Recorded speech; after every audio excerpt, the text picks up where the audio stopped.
So what? So what now? What are your thoughts? I mean, again, one other thing is, and there was a lot, as there is always on stuff like this. There was a lot of social media chatter, blah blah blah, whatever, and people are saying, "Oh, the girls should walk away." That's the last thing That's you the wanted. last thing. Last thing you wanted. That's the last thing.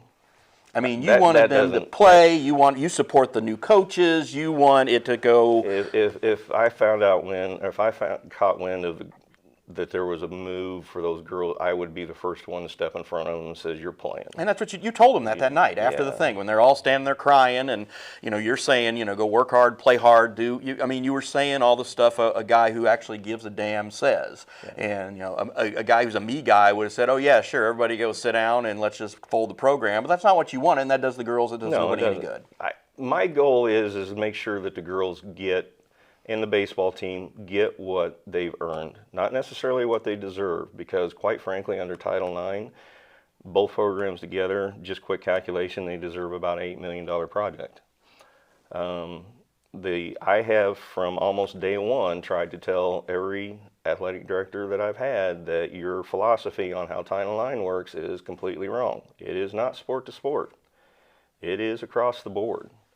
And nobody wants to believe me. And I have talked to 2 Title IX attorneys, and I have talked to 3 in-town attorneys, and they all agree with the Title IX attorneys. Well, I mean, when you look at it, especially on the college level, and you see football, but then you have to see a lot of schools have more women's sports just to balance the fact that a lot of these big colleges have football. So that's part of it. Yeah. So right now, I mean, quick calculation, you can figure $4 million a piece, and I can run down through it if I'm asked.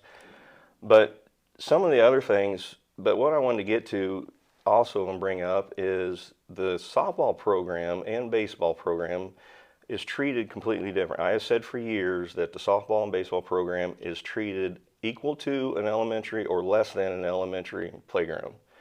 I have had where they have come in and popped the gates off the hinges and not put them on, so then I'm scrambling to get the hinges hung back up.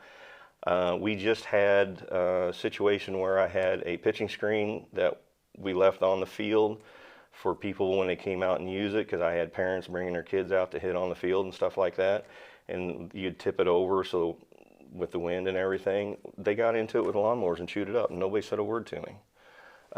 So it's just really frustrating, but some of the things that we face, so I've already mentioned the $30,000. If I told you that we had to pay, in the 10 years I've been there, $32,500 for coaches that other programs get paid for. Our junior high staff, they only pay for 1 coach. Every other volleyball, basketball gets 2 coaches paid for. Before Scott Douglas left, he was able to get, because of the varsity sport of the other programs, they get 3 coaches paid for at the varsity level. We were only getting 2. He was able to get that changed before he left. So not only are we raising money to buy simple things such as dirt, we're paying for coaches' salaries that the school pays for other programs. And they're just now getting into the point of we're building a $40,000, spending $40,000, $27,000 of it on a new pad. We got poles that are going to be, or I should say they have poles that are going to be installed with new cages. One of the first things I wanted to do when I first got here was to have outdoor cages instead of trying to work within the gym and that sort of thing. One of my arguments that I have had about the dirt situation, repeatedly, you spend $4,000 per gym, high school, Baldwin, junior high, to get the gym floors resurfaced, rewaxed every single year. I said, why cannot we get that same $4,000 for the baseball, softball field to buy dirt? I had an administrator look straight in the eye and tell me that's because they use it for PE. They use the gyms for PE, that's the difference. And I said, when was the last time you waxed the lower gym in the junior high? No answer. Yeah. So we're talking over $100,000 that these parents and these kids have had to raise just so they can compete. So my frustration level, and I can go through the complete timeline, and if you're willing to let me talk it out, I will.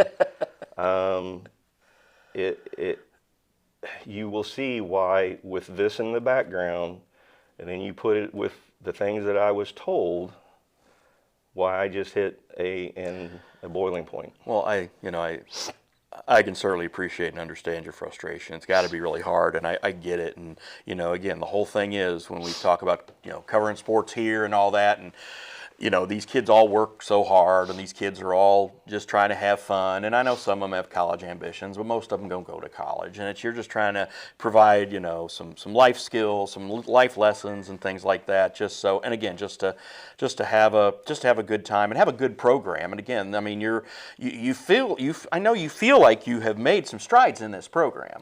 Yes. Last year was the first year that we had enough players to where we can compete JV varsity at the same time when we went on the road to Western Big Six. We have never been able to do that, ever. And it's going to prove out huge this year for the varsity program, simply because those JV kids got to go play in some high competitive full 7-inning games instead of, if and no disrespect, but some of the local schools that will come and tell us they'll give us 5 innings. And then when it gets time to play, they're like, well, we used all our pitchers. We'll try to give you 3, and then it's only 1. Sure. So having that was huge last year. And I would go into the varsity game, and I might only have 1 bench player and have all the rest of the kids down playing JV or playing on the other field. And if I needed somebody, since the JV fields are right close to each other, it's just a matter of sending somebody down and grab whoever I wanted and then get them in the game. But those JV innings, and I tried to stress this in the conversation when on that Thursday, are crucial. And just losing 1 is a huge difference, especially when, I said, you're wanting me to go out here and tell these parents that have raised these thousands of dollars that, well, because somebody didn't plan correctly, your kid might not get any playing time at home. Now they will. I mean, and give credit to Anjay Heineke. I mean, she did with a schedule to where I think you mentioned the first 4 home games are going to be played at Avenue of Lights, and then she front-loaded the season with away games and back-loaded them with the home games, giving a little bit more time, because one of the things they wanted to try and do was start games at 4 o'clock or at 3:30, and I was like, we have trouble getting people to show up to run concessions at 4:30. And I said, you guys aren't supporting our programs. We rely on those concession sales. And now you want us to start at a 4 or 3:30 start time, which I knew 3:30 would be out of the question. But I said, we rely on that money. I mean, we can't get around it. And I said, these kids play in front of their parents. They're at work. And they're at work. Yeah. And some of them may only get to come to a home game and not be able to go on the road. And you're taking that away from them, and you act like, it's not my problem. Yeah, and again, let's be honest. When you're the outpost of the Western Big Six, the road games aren't exactly easy either. No, it's kind of funny. Well, it's funny because somebody had said something we were up at UT one year, and a parent says, I don't know how you guys do it. I'm like, we come down there, 2.5 hour drive, and we're wore out by the time you guys do it. I said, yeah, we do it 7 times a year. It's just kind of our thing. But here's one thing. So just to set this up, and I'm glad you said that. What sport do you think is simply the toughest sport to play in the Western Big Six? I have no idea. Oh, come on. The toughest sport? Well, I'm a football guy. I'd say football. Okay. What if I told you that in the Western Big Six, softball has 27 state trophies? You said toughest. Oh, you mean competitive-wise? Competitive-wise. Oh, I thought you meant physical-wise. Oh. Like, well, then, because I just said basketball if you're talking about the trophies. Okay. But softball, okay. Okay, so 27 state trophies. Wow. 14 of those are state championships. That is what softball faces year in and year out. No other program, no other sport even comes remotely close to facing that kind of competition year after year after year.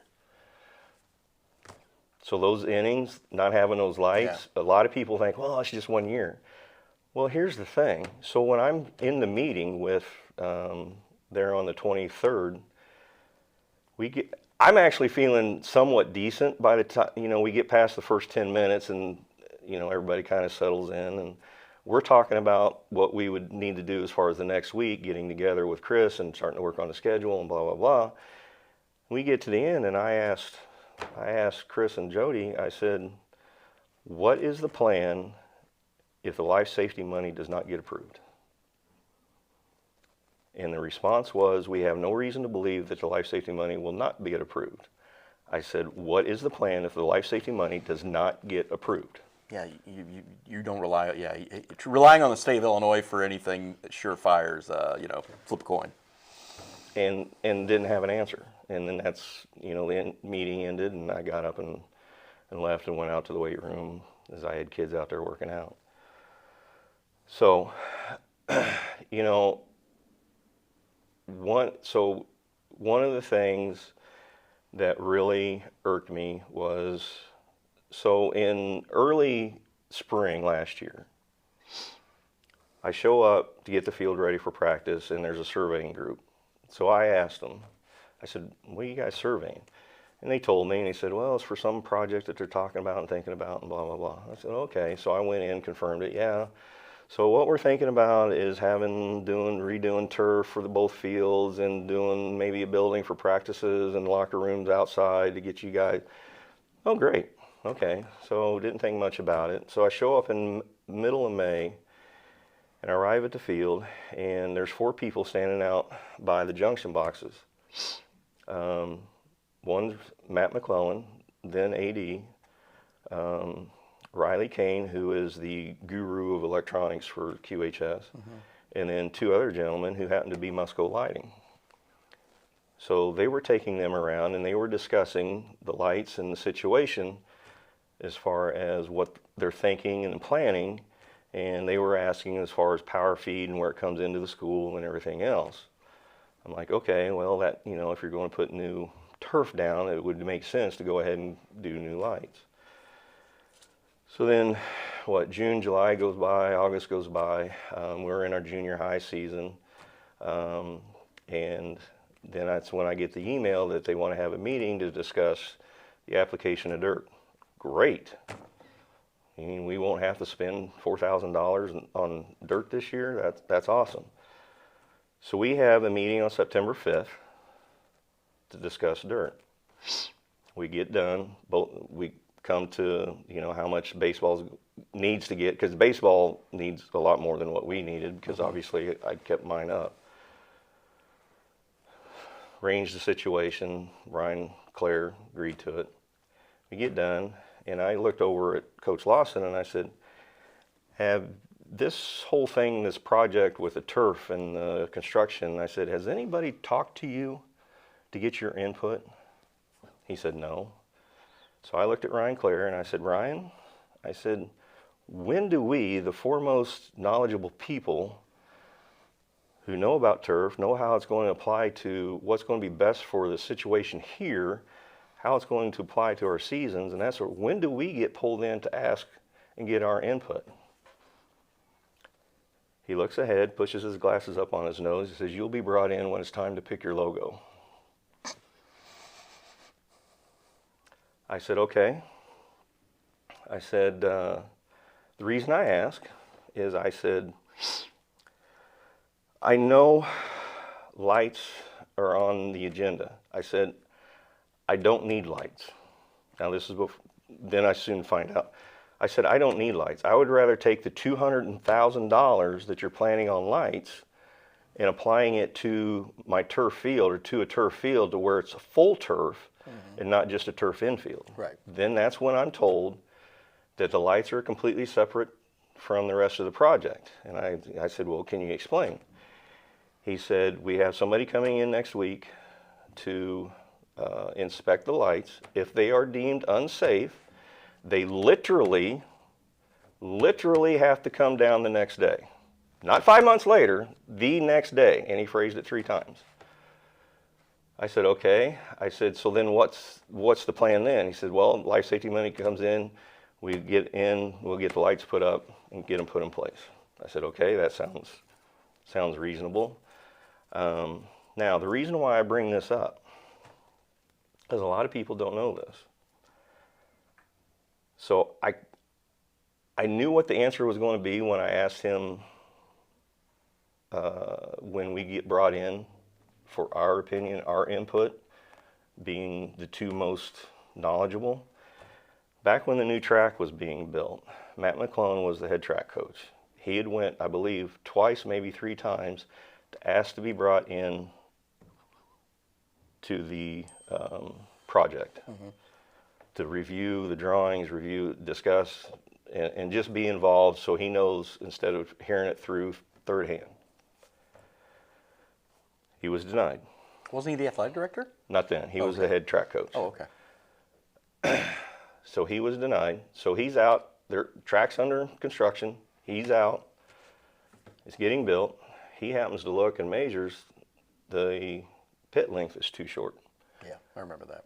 He said that he had to actually go back and have somewhat of an argument to get them to extend the pit length because he said they'll literally jump over the top of the pit and land out of the pit.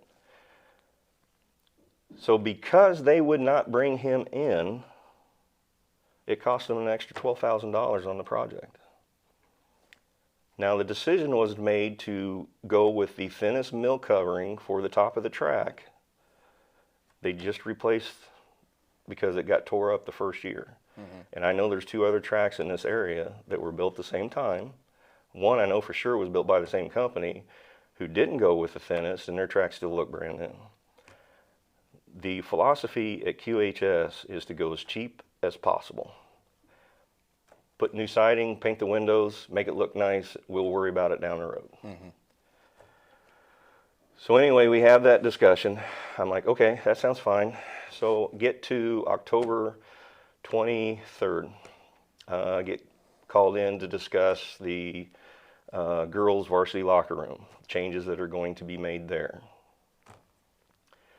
We get done with the meeting. I asked Ryan Claire again. I said, do you have a minute? Can we go out in the gym and can I talk to you? He says, yeah, sure. So we go out in the gym and I asked him, I said, Ryan, I said, you told me back on the 1st of September that those light poles and lights had to come down literally the next day. And I said, they're still standing. I said, what is the plan and what's going on? They're coming down next week. Okay. I said, so what's the plan? He said they'll come down. Musco, he said, and this has been confirmed by more than one person, Musco would prefer to have the ground frozen so when they come in, they do as little damage to, if they have to get on the inside, they do as little damage as they can to the field. I said, okay, that sounds good. I said, but what's our plan here? He said, the plan is to have new lights up by the 1st of the year. Awesome. That gives us 2 months in case something, you know, whatever, 1st of January, timeline works well. So we get to Christmas break. I go to Chris. I said, you've been on the meetings. I haven't been updated since October. I said, Ryan told me that we would have lights up by the 1st of the year. I said, what's going on? She said, well, since we're going into Christmas break, remind me after Christmas break and I'll try and find out. So we come out of Christmas break. I said, hey, just reminding you, I said, can you find out what's happening with the lights? Are they starting soon or what's going on? So on the, what was it, the 14th of January? 13th of January, Chris is notified by, I'm assuming Ryan Wicker, that there will, maybe Ryan Claire, that there will be no lights for the upcoming season. She informs us on the 14th, when I say us, Coach Lawson and myself, on the 14th that there will be no lights. I said, this isn't acceptable. I said, I have been led to believe that there would be lights come our start of our season on March 20th or something like that. I said, so what is the plan? And she says, well, we have to get together and we'll have to sit down and figure out the schedule. And I said, so Ryan Claire and Ryan Wicker just kind of like, we did what we could, it's your problem. I told Chris, I said, this isn't your problem. But I said, the problem's going to be, you're going to catch all the heat on this. And she said, yes, I know. So we discussed, we talked. She said, I'm going to do everything I possibly can. She said, I've got a phone call into Musco about temporary lighting. While I was there, Musco called, and they exchanged some numbers. And because the person that called her back wasn't in the rental part of it, she was going to get in contact with them either over the weekend or on Monday. And I told Chris, I said, here's the thing. I said, even if we have to move our games or whatnot, I said, this is still a problem. I said, these seniors deserved to be able to play on their home field. These kids deserve, because of the amount of money that they're asked to raise every year, this should not have happened. I said, I feel betrayed, and I feel like I've been directly lied to. And she says, you mean by me? I said, no, not by you. So before I left, she says, please keep this under wraps. We do not want this to get to the public. So I get the email or the text message on the 21st, officially telling us there will be no lights. The bid from Musco for temporary lighting for both baseball and softball came in at over 6 figures. And so they weren't going to do that. Then I made the post on the 23rd. I got called into that meeting, and we've already discussed that. And then I was handed my suspension letter on the 24th. Now, the thing that has gotten me through over this time period that has come out, Muddy River reported on the 31st in an article that the first submission got denied because of it didn't interfere with the shutdown or causing the school to shut down, so it couldn't be filed in an emergency situation. Mm-hmm. Then it's reported that they had made a second submission of $300,000 that was approved, and then a third submission was done for $223,000. My question is, you had $300,000 in your hand. You could have put lights on one of the two fields. Mm-hmm. You could have taken a lot of the pressure off your AD. I mean, you could have went and got a bond for $25,000. We could have done baseball, which I know that just my wife happened to ask me, so if you were in that meeting, who would you choose? And I said, I'd probably at first want to say, well, let's flip a coin, but in all honesty, and I know a lot of people would want to argue about it, would be probably go baseball, because they got the toughest. It's much harder for them to work around and do their schedule than it is. We have options. I mean, their games are longer. Their games are and longer. And also, they had the one pole that was the primary problem too. Correct. Correct. Well, based on the article, yes. Well, but then when they saw the pole leaning, and then they went to check it out. Leaning. Well, but it's been leaning for years. I understand it. But then they said they had to go up, and then they tried to take it down and took down the fence. Based on the article. Yeah. So for me, and it would be a tough sell to the parents of the softball program, because, oh sure, it's boys again, they get preferential treatment. But if you sit down and you think about it, if you had that $300,000 and you went out and got $25,000 more, you should have put the lights on the field. It would have made it easier for Chris Klingel to reschedule, and for us to redo softball. Yes, we would have grumbled. I'm not saying that we wouldn't. That was the point. They said we can't. I believe in that interview that Matt was here with Ryan was here. I think that they said that we can't do one and not do the other. But they should have.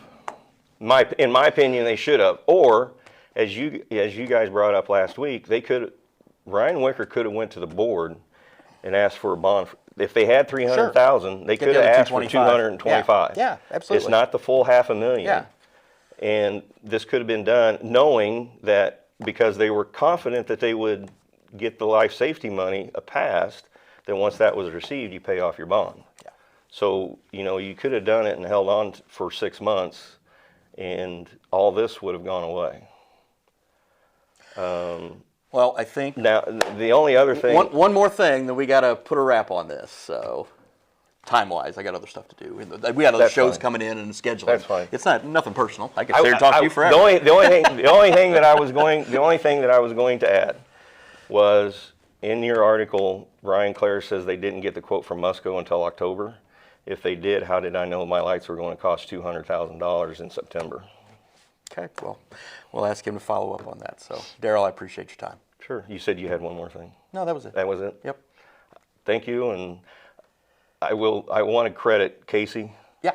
At the board meeting the other night, it was her argument that allowed for the 4 players to go back and talk to the board. Yeah. Before we went in, she made a ploy to allow for those 4 players. They only wanted to let 2 or 3, and I said 4.